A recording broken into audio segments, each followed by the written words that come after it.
તો કેમ છો વિદ્યાર્થી મિત્રો, સ્વાગત છે તમારું આપણી આ સૌરાષ્ટ્ર યુનિવર્સિટી ચેનલની અંદર। તો આજે આપણે વાત કરવાના છીએ કે સૌરાષ્ટ્ર યુનિવર્સિટી ચેનલની અંદર તો કે જે તારીખે આપણે એક્ઝામ લેવાની છે, ઉદાહરણ તરીકે અત્યારે સેમેસ્ટર 4નું જે કંઈ આગામી જે એક્ઝામ લેવાની છે એની બધી અપડેટ અહીંયા આવી ગઈ છે। તો વારાફરતી આપણે ચેક કરતા જઈશું।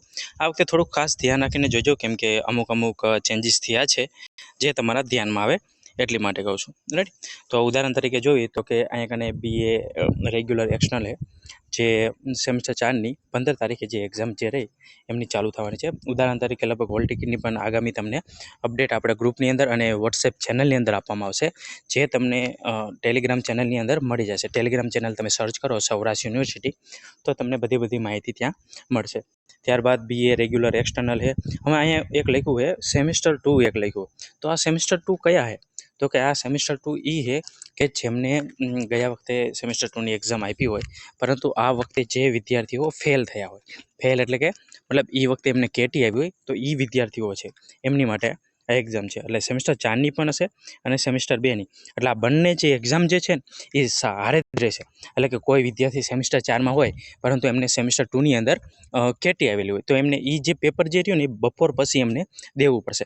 એટલે કે એ પણ 15 તારીખે ચાલુ થશે। જેમ કે ઉદાહરણ તરીકે એમને ગયા વર્ષે મતલબ સેમેસ્ટર 2ની પરીક્ષા આપી હોય અને એ ફેલ થયો હોય અને અત્યારે એને સેમેસ્ટર 4ની પરીક્ષા છે, હાલ હું અત્યારે સેમેસ્ટર 4ની પરીક્ષા દેવા જાઉં તો મારે સેમેસ્ટર 2ની અંદર કેટી છે અને સેમેસ્ટર 4 હું ફ્રેશ તો મારે સેમેસ્ટર 2ની પણ પરીક્ષા તે દિવસે જ આપવી પડશે। એટલે કે તમારે આ વખતે થોડુંક બર્ડન વધારે। પછી થોડુંક આગળ જોઈએ આપણે, તો એના પછી છે મેનેજમેન્ટવાળા।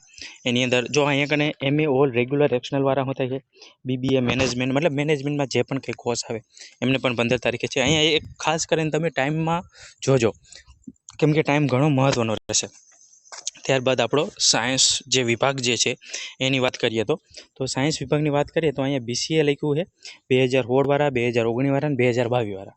તો 2022ના જે કોઈ સ્ટુડન્ટ જે છે એ 15/4 થી 19/4 અને BCA વાળા જે છે જે અત્યારે હાલ સેમેસ્ટર 4માં હોય પરંતુ બીજા સેમેસ્ટરની અંદર અને સેમેસ્ટર 6માં હોય, એ પણ જેને બીજા સેમેસ્ટરની અંદર કેટી હોય ને એમની એક્ઝામ જ 15 તારીખે છે। એટલે કે કોઈ વિદ્યાર્થી સેમેસ્ટર 4ની અંદર હોય અને પછી સેમેસ્ટર 2ની અંદર એને કેટી હોય તો સેમેસ્ટર 4ની પણ પરીક્ષા આપવાની રહેશે અને સાથે સાથે સેમેસ્ટર 2ની પણ પરીક્ષા આપવાની રહેશે, પરંતુ જે સમય જે છે એમનો સમય જે છે એ અલગ છે, રેડી। ત્યારબાદ BSc વાળા છે, BSc નોન રિપીટરવાળા, BSc IT વાળા છે, 2016, 19, 2022 વાળા। તો આ બધા જ વિદ્યાર્થીઓ જે છે આ પરિપત્ર તમને આપણે ટેલિગ્રામ ચેનલની અંદર અને વોટ્સએપ ચેનલની અંદર મળી જશે, તો અહીંયાથી તમે જોઈન થઈ શકશો। તો આવી હજુ પણ હશે આપણે તો જોઈએ તો બીજા કયા વિદ્યાર્થીઓ હોય તો કે હોમ સાયન્સની અંદર તમે જુઓ તો BSc વાળા છે, BSc નોન અથવા રિપીટરવાળા, MSc લો વાળા જે છે એ બધા વિદ્યાર્થીઓ, એટલે કે LLB 19 વાળા, ત્યારબાદ BA LLB વાળા, LLM વાળા, PGDCA પરફોર્મિંગ એટલે BPA, MPA, BRS, MRS, BA BEd, BA BEd બધા જ વિદ્યાર્થીઓની પરીક્ષા છે। પરીક્ષાના ટાઈમ ટેબલ આપણે ટૂંક સમયમાં આપણે આપી દઈશું।